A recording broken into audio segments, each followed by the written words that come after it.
আহ, একটু আস্তে করো। তুমি যেভাবে করা শুরু করছো, খাট ভেঙে যাবে।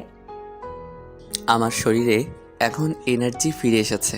হাত কেন দরজা ভেঙে ফেলতে পারি? দরজা ভেঙে ফেললে থাকবে কোথায়? আর করবাও বা কোথায় বসে? জঙ্গলে বসে করব। কোনো সমস্যা আছে? যা দুষ্টু, মানুষ দেখলে লজ্জা পাবো না আমরা? তোমার মুখে যা আসে তুমি তাই বলো। আহ বেবি, খুব মজা পাচ্ছি। তুমি তো মজা নিচ্ছ, আমার তো ইয়ে ফেটে যাচ্ছে। ফেটে গেলে যাক, এখন ছাড়াছাড়ি নেই, ওষুধ কিনে দিব। আহ মা, ব্যথা পাচ্ছি। সারাদিন কাজ করে এসেছি, এখন একটু ঘুমাই। তুমি ওই পাশে সরো। রাতে ঘুমানোর সময় আমার স্ত্রী যখন আমার বুকের উপর এসে শুয়ে পড়ল, তখন আমি বেশ বিরক্তি নিয়ে ওকে বললাম, সারাদিন কাজ করে রাতে তোমার জন্য একটু শান্তিতে ঘুমাতেও পারি না। তুমি তো জানো আমি তোমার বুকে ছাড়া ঘুমাতে পারি না। এমন ন্যাকামো না করলেও তো পারো। তোমার জন্য কোনো কাজে শান্তি নেই আমার। ভালো, তবুও আমি তোমার বুকেই ঘুমাবো। তুমি মরে গিয়েও তো আমাকে মুক্তি দিতে পারো। রোজ রোজ এমন অশান্তি আমার আর সহ্য হয় না। এমন একটা বস্তা গায়ের উপর থাকলে কি কেউ ঘুমাতে পারে? আমি তো শুধু রাতের বেলাতেই বুকে ঘুমাই, আর তো কখনো জ্বালাতন করি না। তোমার মতো নির্লজ্জ মেয়ে আমি আর একটাও দেখিনি। আমার মাথা ব্যথা করছে, একটু হাত বুলিয়ে দাও। কথাটা বলে আমার হাতটা নিয়ে ওর কপালের উপর রাখলো। হাজারবার বলার পরও, এমনকি গায়ে হাত তুলেও ওর এই স্বভাব পরিবর্তন করতে পারিনি। আপনারা নিশ্চয়ই ভাবছেন, স্ত্রী বুকের উপর ঘুমালে আমি এত বিরক্ত কেন হই। আসলে ওকে আমার এখন আর ভালো লাগে না। আমার অন্য একটা মেয়ের সাথে রিলেশন হচ্ছে, কিন্তু কিছুতেই মিতাকে বলতে পারি না। মিতা আমার স্ত্রীর নাম। এমন বেহায়া মেয়ে আমি খুব কম দেখেছি।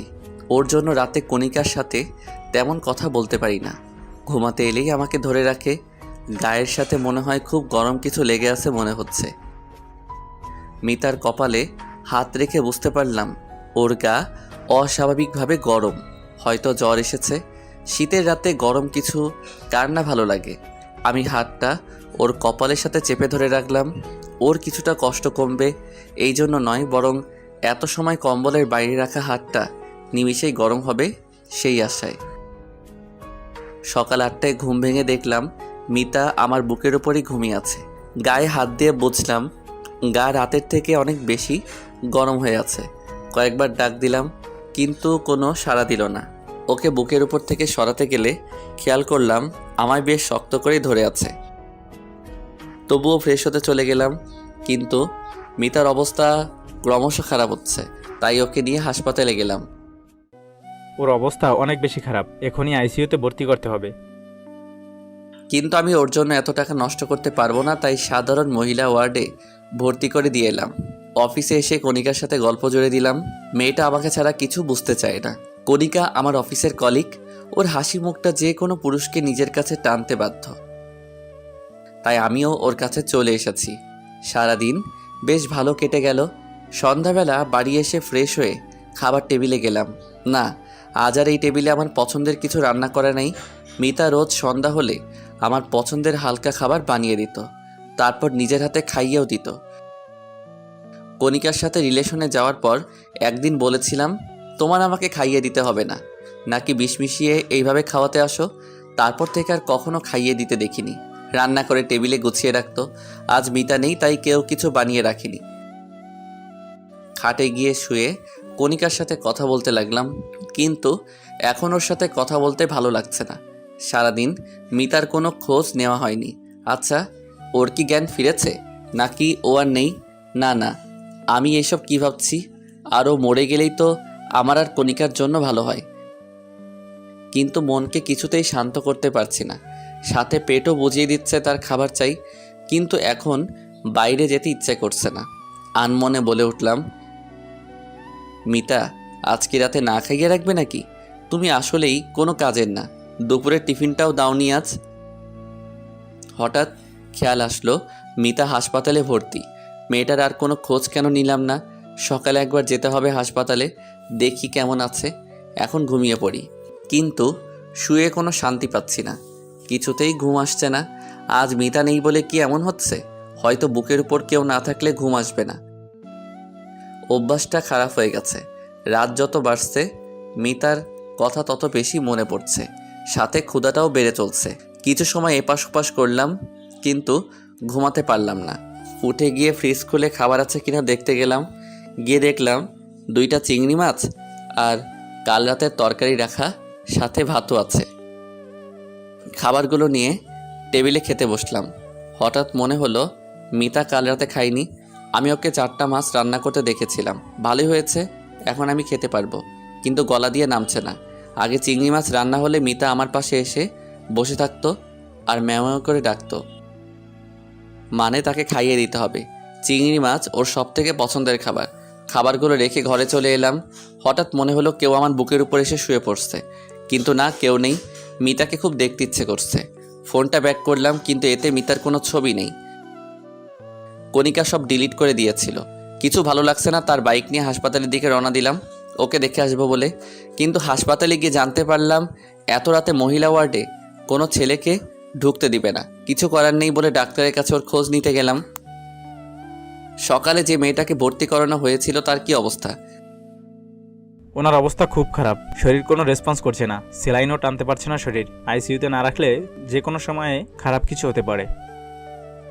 তাহলে আইসিইউতে রাখার ব্যবস্থা করুন। সরি স্যার, এখন আইসিইউতে কোনো সিট খালি নেই, আপনাকে অন্য কোথাও দেখতে হবে। একটি সিট খালি ছিল, যা বিকেলে বুক হয়ে গেছে। ডাক্তারকে কিছু না বলে চলে এলাম সেখান থেকে। শহরে আর কোনো ভালো হসপিটাল নেই। বাইরে নিতে গেলে এখন অনেক সময় লাগবে আর অনেক টাকা খরচ হবে। বাড়ি ফিরে চলে এলাম, কিন্তু বাড়ি ফিরলে মিতাকে বেশি মনে পড়তে থাকলো। কণিকার জন্মদিনের সময় আমার কাছে টাকা ছিল না, অনেক চিন্তায় ছিলাম। তখন মিতা ওর গলার চেন আর নগদ 10,000 টাকা দিয়ে বলেছিল, আমার কাছে এত টাকা নেই, তোমার তো 20,000 টাকা লাগবে, এতে হয়তো হয়ে যাবে, তুমি চিন্তা করো না। ওর দিকে এক পলক তাকিয়েছিলাম। ও মুচকি হেসে বলেছিল, তুমি চিন্তায় থাকলে আমার কষ্ট হয় অনেক, আমার এগুলো লাগবে না, তুমি নিয়ে নাও। চেনটা ওর মায়ের দেওয়া বলে ওটা আর বিক্রি করিনি, কণিকাকে দিয়ে দিয়েছিলাম। চোখের কোণে মনে হলো পানি জমে যাচ্ছে। আজ অনেক দিন পর মিতার সাথে কাটানো সকল মুহূর্ত মনে পড়ছে। আমাদের ভালোবাসার তো কোনো কমতি ছিল না, তাহলে কেন এত দূরত্ব তৈরি হলো আমাদের ভিতর? মিতা আমাকে নিজের সবটা দিয়ে আগলে রেখেছিল, তাহলে আমি কেন মিতাকে কষ্ট দিলাম? অফিস থেকে ফিরতে মিতা আমাকে রোজ জড়িয়ে ধরতো। একদিন ওকে বললাম, ছেলেদের শরীর লাগলে ব্যবসা করো, কিন্তু আমাকে এত বিরক্ত করবে না। সেদিনের পর থেকে মিতা আর আমাকে জড়িয়ে ধরতো না। শুধু রাতে আমার বুকে ঘুমানোটাই পরিবর্তন করতে পারিনি কোনো কিছু বলে। ওর নাকি আমার বুকে না ঘুমালে ঘুম আসে না।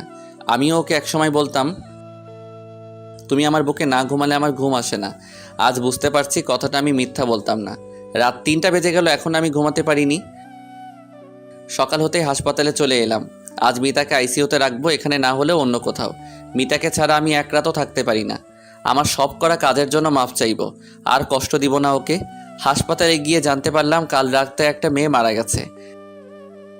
না, এটা মিতা হতে পারে না। মিতা আমাকে কথা দিয়েছিল আমাকে রেখে যাবে না, আমাকে ছাড়াও থাকতে পারে না। মিতা নিশ্চয়ই ওর কথা রাখবে, কিন্তু আমাকে ভুল প্রমাণ করে দিল। মিতার প্রাণহীন দেহটা কেমন নিষ্পাপভাবে ঘুমিয়ে আছে। খুব শক্ত করে ওকে জড়িয়ে ধরলাম। শেষ কবে ওকে জড়িয়ে ধরেছি মনে নেই। ওর মুখের কাছে মুখ নিয়ে বলতে লাগলাম, তুমি বলতে না তুমি আমাকে ছাড়া থাকতে পারো না, তাহলে আজ থেকে কি করে থাকবে? জানো, কাল রাতে আমি তোমাকে ছাড়া ঘুমাতে পারিনি। গায়ের উপর এই বস্তাটা না থাকলে আমার ঘুম আসে না। কে আমাকে রোজ পছন্দের খাবার রান্না করে দিবে বলো? কে আমাকে এতটা আগলে রাখবে? আমি তোমাকে আর কষ্ট দিব না। এই দেখো, তোমাকে জড়িয়ে ধরে কথা দিচ্ছি, আমি আর কথার খেলাপ করব না। তুমি জানো কাল রাতে আমি তোমাকে ছাড়া কেমন ছিলাম? ভাতও খেতে পারিনি। তুমি আমাকে নিজের হাতে খাইয়ে দিবে না? এবার আর বলবো না তুমি বিষ মিশিয়ে মেরে ফেলতে চাও। বলো না প্লিজ, আমার খুব ক্ষুধা লেগেছে, কাল রাতে খাইনি জানো। তোমার কলিজা না খেয়ে আসে আর তুমি নিশ্চিতভাবে কি করে ঘুমিয়ে আছো? আগে প্রতি রাতে আমার বুক ওর চোখের পানিতে ভিজে যেত। আমি যেমন কিছু বলতাম না, ওর চোখ মুছিয়ে দিতাম না। আজ আমার চোখের পানিতে ওর বুক ভিজে যাচ্ছে, কিন্তু ও চুপ করে ঘুমিয়ে আছে। সত্যি কি আমি ওকে আর ফিরে পাবো না? কিছু মানুষ আছে এমন, থাকতে মূল্য দেয় না। কেমন লাগলো গল্পটি? যদি ভালো লেগে থাকে লাইক কমেন্ট শেয়ার করতে ভুলবেন না, আর সাবস্ক্রাইব তো মাস্ট। ধন্যবাদ সবাইকে আমাদের পাশে থাকার জন্য। আল্লাহ হাফেজ।